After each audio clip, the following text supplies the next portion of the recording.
Hello, and welcome to Phase 2 of my 4-phase guide for learning to false chord scream.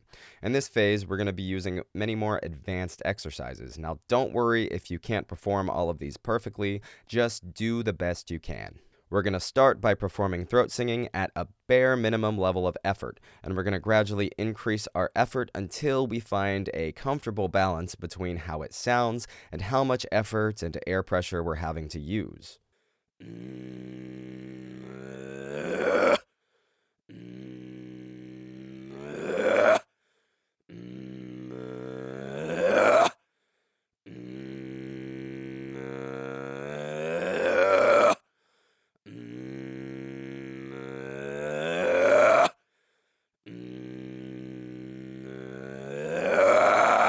Next, we're going to take this and try to scream the alphabet.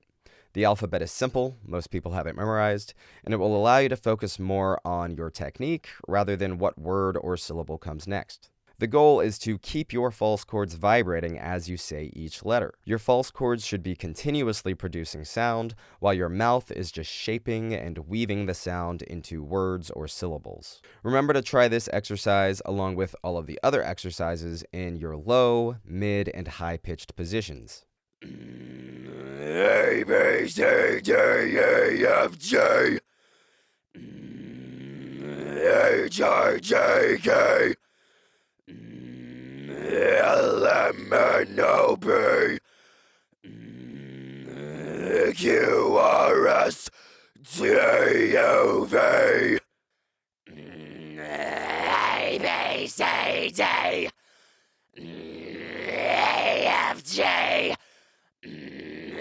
H, I, J, K, L, M, N, O, P,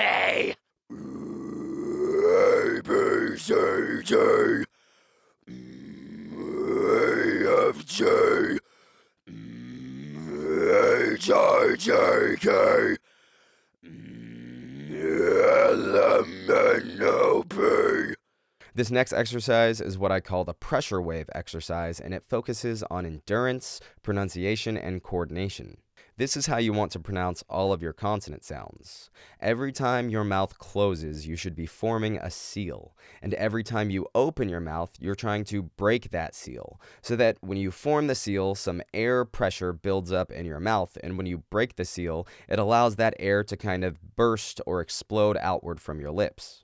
And this will allow your screams to sound more powerful without actually having to put more effort into them. This will make your screams sound more punchy when you're pronouncing words, and it will save you some endurance because you can let the mechanical movements of your mouth make your screams sound more powerful rather than having to push more air.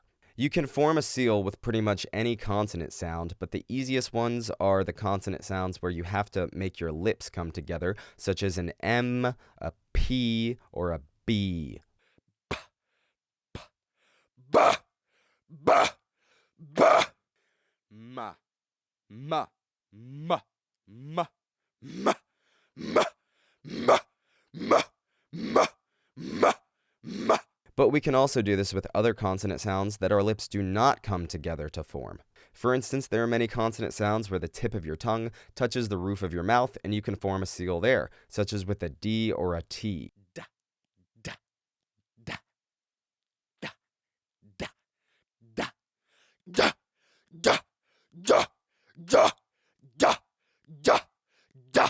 With like a C or a K consonant sound, you would use the back of your tongue to articulate with the roof of your mouth and form a seal there too. Ka, ka, ka, ka, ka, ka, ka, ka, ka. Even a TH where your tongue touches the bottom of your top teeth. Da, da, da, da, da, da. The, la, la,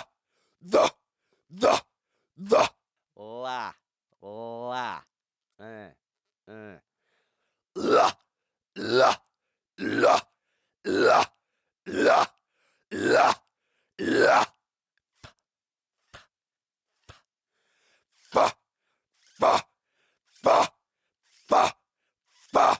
Remember to use proper breathing technique with this, letting the rapid contractions of your abdominal muscles generate little spurts and puffs of air. Ka, ka, ka, ka, ka, ba, ba, ba, ba, ma, ma, ma. Eventually progress this to practicing specific lines from lyrics of your favorite songs. Just take it one word at a time and really think about the consonant sounds you have to say and how you can form a seal with each one of them. This shadow follows me. The shadow follows me. It always leaves me on the edge. It always leaves me on the edge. These dreams keep cascading down in a sea of fond memories and lost hope.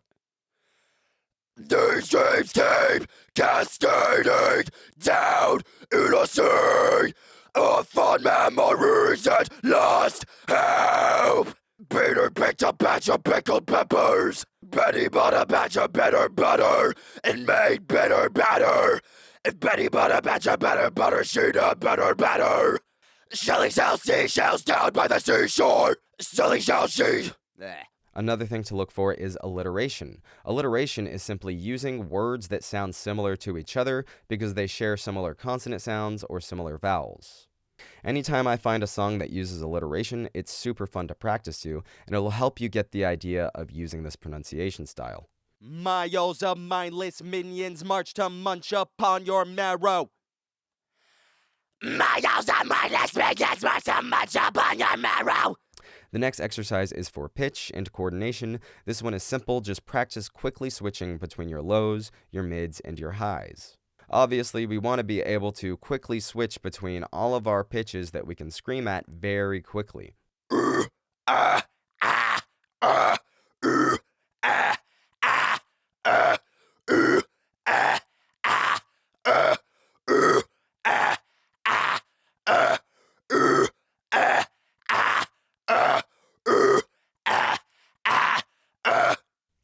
This next exercise is for tissue adaptation.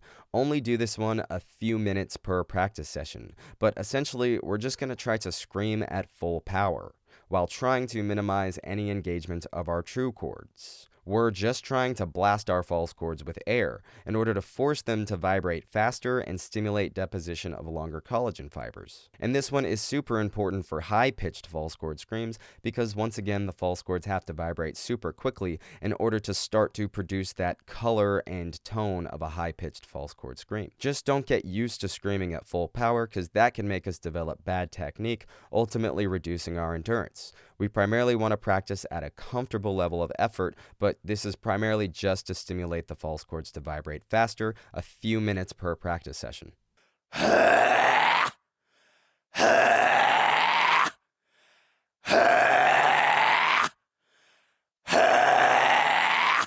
This next exercise is for coordination and sensory awareness. In this, we're going to try to learn to use our true chords with our false chords, but in a safer, healthier way.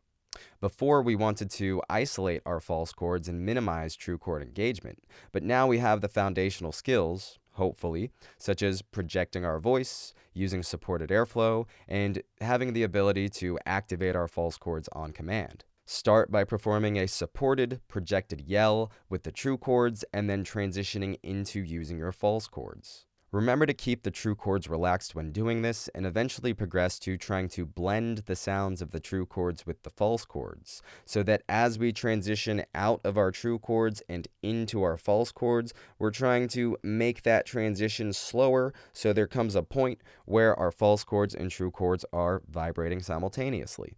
The benefit to doing this is that we can use our true chords to add some extra tone in the background of our false chord screams. Hey! Hey! Hey! Hey! Whoa! Ho! Oh! Hey! Hey! Hey! Hey! Hey! Hey! Hey! Take everything to heart, take each word I say and tear it apart. Analyze each breath I take, watch every move I make. This can let your mid-range screams sound more human, or what I call shouty-pouty, and I like to also sometimes use my falsetto voice in the background of my high-pitched false chord screams.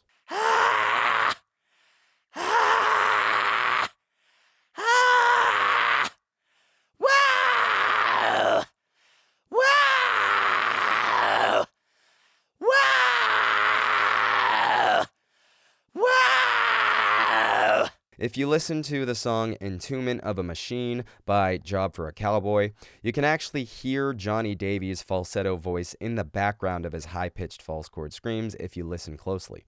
Let's body is covered in hundreds of wires.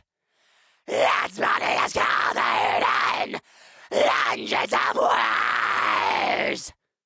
The next exercise is similar, but instead of trying to blend our true chords with false chord screaming, we're trying to blend our true chords with throat singing. This will let you develop that gritty, rock and roll singing style if that's something you want. Ha ha ha ha ha ha ha ha ho oh ho ho whoa oh yeah. If you feel so empty, so used up, so let down. If you feel so angry, so ripped off, so stepped on, you're not the only one refusing to back down. You're not the only one, so get up. Yeah, I cannot hit those notes very well, but you get the idea. Now, when I first started practicing this gritty singing style with my false chords, I did notice quite a bit of discomfort, and I believe this was due to the turbulent flow of air through my larynx. I had not yet optimized the positioning and vibrations of my false chords and my true chords, so some of the air was just kind of bouncing around in the ventricular space, causing some irritation, some discomfort, some tickles in my throat. And at first, after 5 minutes of practicing this, it would feel as if my voice was as fatigued of practicing 40 minutes of regular false chord screaming. So I took it very slow at first and only practiced this for about 5 to 10 minutes per practice session, only 2 or 3 days a week. After about 2 months, I gradually optimized the technique, and I can do this for a full practice session with no issues. A lot of my practice during those 2 months was me consciously thinking about how I can manipulate the variables, change my false chord positioning, change how much airflow I'm using. But a lot of my progress with this, I feel, was also very subconscious. Like, your brain does a lot of work in the background, something that you don't understand today. One day you'll wake up, you'll practice, and out of nowhere you'll be like, oh, I feel really good today. I feel like I'm doing this well. I don't know what changed, but I have a really good grip on it now. And it's an awesome feeling when that happens, when you really start to feel a technique. But once again, just practice regularly and let it develop naturally. And these are the milestones for the end of phase 2. More sound color and tone in all of your screams. They should be sounding a lot better than when you first started. Being able to pronounce complex words while making your false chords continuously vibrating, and using the pressure wave technique on as many consonant sounds as you can, so now hopefully your screams will sound a little bit more punchy and powerful. Your throat singing may start to resonate more and produce that didgeridoo effect as the false chords are vibrating faster at lower levels of effort, and you can really control the positioning of your false chords and how much air you're pushing. And now you're starting to really associate specific positionings of your false chords with different overtones that you may be able to produce. For instance, a low-pitched false chord scream versus a different way that you perform a low-pitched false chord scream, where you're able to vary the sound of your screams even within the same positioning. And you can switch between your lows, mids, and high-pitched false chord screams on the fly very easily. It's second nature at this point. And that's it for this one. Hopefully this will give you an idea of how to progress your practice and some goals for you to achieve. When you're ready, check out the next video. I'm going to discuss phases 3 and 4 all in one video. But if you like the way I teach metal vocals and you want to support the channel, well, please give a thumbs up, comment, and subscribe to Scream Theory. See you all in the next one.